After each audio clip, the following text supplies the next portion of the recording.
Hi everyone, thanks for joining me today for a quick introduction to the connection between reading and writing and how to use a couple specific techniques to prepare to write in response to a text-based prompt.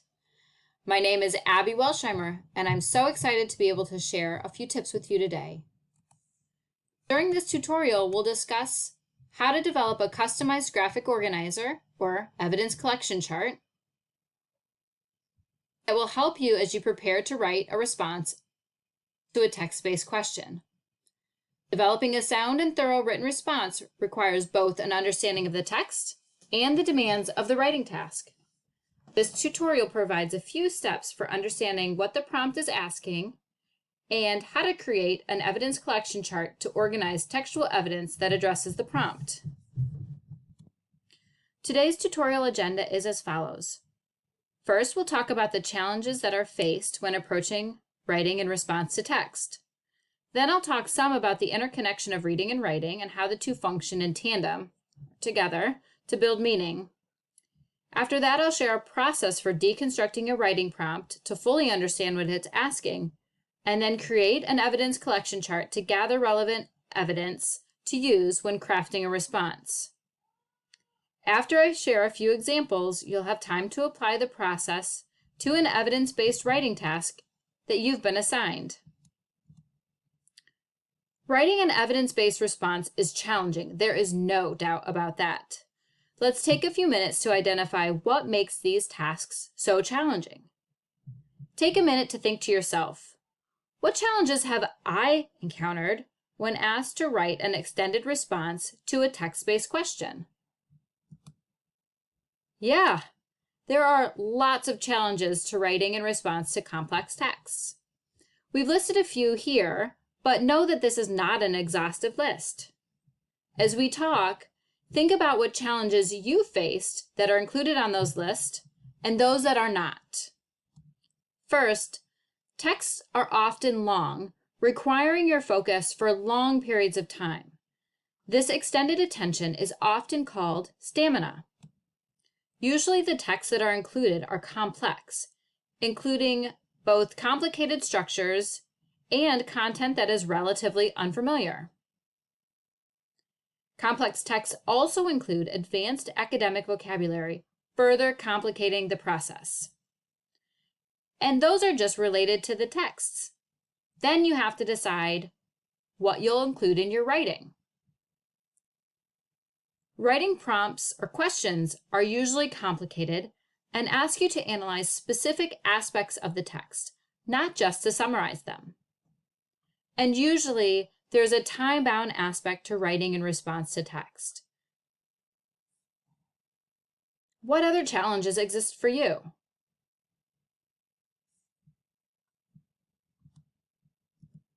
Before moving into solutions, I want to take a few minutes to briefly discuss how reading and writing are interconnected. As you read and as you write, you improve both of those skills, and naturally, they impact one another. Every time we enter a text as a reader, we receive writing lesson, how to spell, punctuate, use proper grammar, structure a sentence or paragraph, and organize a text.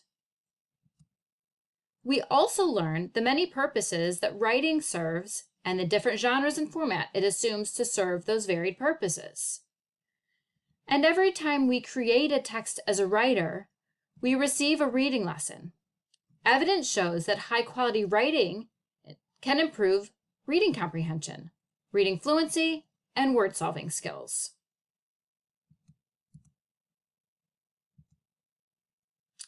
You likely already know this, but perhaps haven't thought about it in these terms. There are actually 3 different types of writing. I know, writing is writing, but there are definitely different purposes for writing. You might think journaling and writing a research paper are so different, and you're right. They require different knowledge bases. They are written in different structures and for different purposes. But what is the actual distinction? Here I'll define 3 different types of writing. Summative writing is used to communicate fully formed ideas and follow a formal structure. Formative writing is a category which describes writing that is used to process information or to develop ideas. Questions that you answer while reading are often used to develop your understanding of a text. Finally, developmental writing is really about learning how to become a better writer through instruction about sentence structure, grammar, syntax, etc. For our purposes today, we're going to talk about summative writing tasks that ask you to use a specific structure to communicate your fully formulated ideas as a result of reading one or more texts. You'll commonly see this type of writing at the end of a close reading module, an anchor novel, or on a unit assessment like ANET and PARC. In class, you might follow a sequence like this, leading to a written response. Other times, you might get a preview of a writing prompt even before you begin reading. Finally, if you're taking a formal assessment, you won't be able to engage in a pre-writing discussion as illustrated here. Today, we're going to discuss how to analyze the prompt and collect evidence. Both of these steps are essential to developing a thorough response. Let's get started. The two steps in this process that we're going to talk about today is deconstructing the prompt, which is distilling a prompt down to its base parts so that you're better able to understand what it's asking you to do and so that you're able to address the whole prompt thoroughly. We'll also talk about creating an evidence collection chart, which is developing an organizer that is aligned to the prompt and supports the collection and analysis of evidence from the text to both understand the text better and to develop a thorough written response. The following are the steps to deconstructing a prompt. The first step is to identify the part of the prompt that provides actual information for writing and to cross out the rest. Sometimes prompts include additional context that you don't always need to develop a thorough response. The second step is to circle all of the verbs. These typically are the tasks. By identifying all of the tasks, you will avoid only partially answering the prompt. Then you'll draw an arrow from each verb that you've circled to what it specifically tells you to do. Finally, under the prompt, rewrite and number the circled words. Next to each word, rewrite what it specifically tells you to do. Here's an example.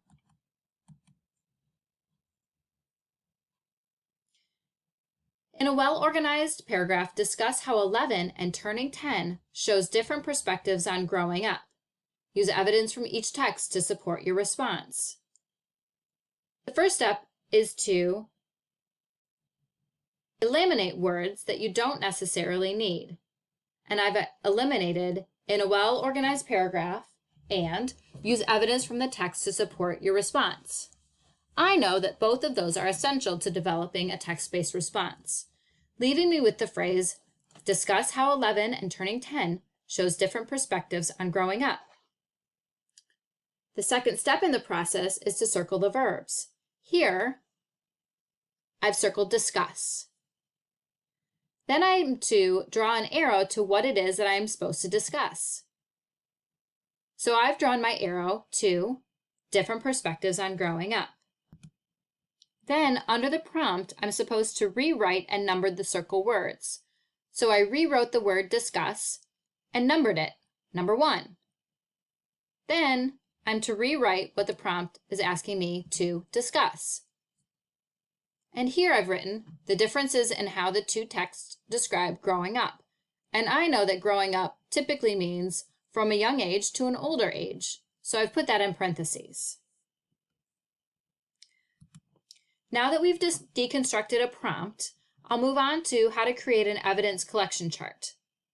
The first step to doing so is to return to the annotated prompt, taking note of the texts I'm asked to analyze.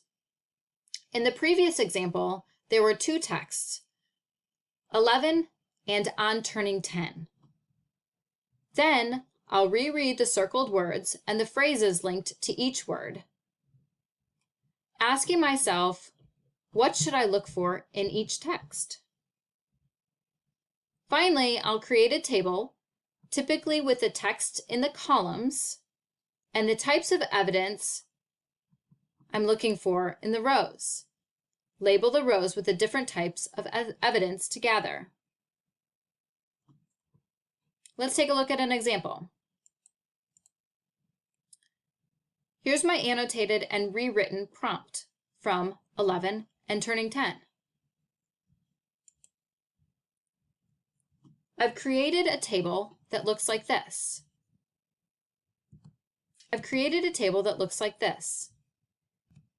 You can easily see how the texts are identified in the columns and the evidence identified below.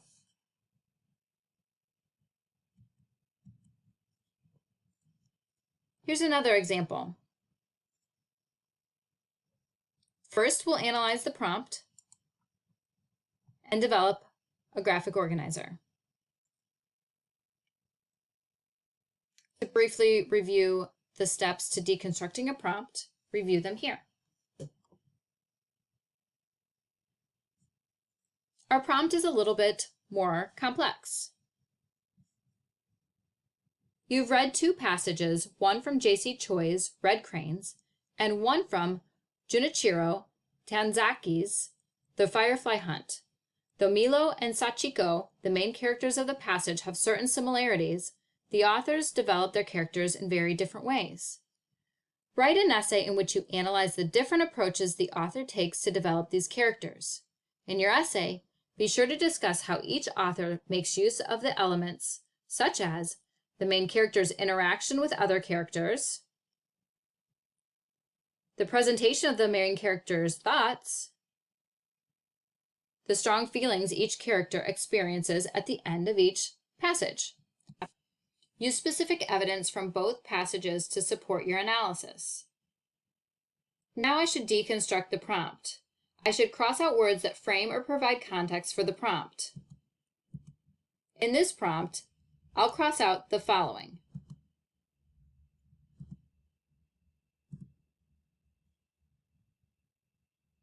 Then I'm asked to circle the verbs. Here I'll circle analyze and discuss.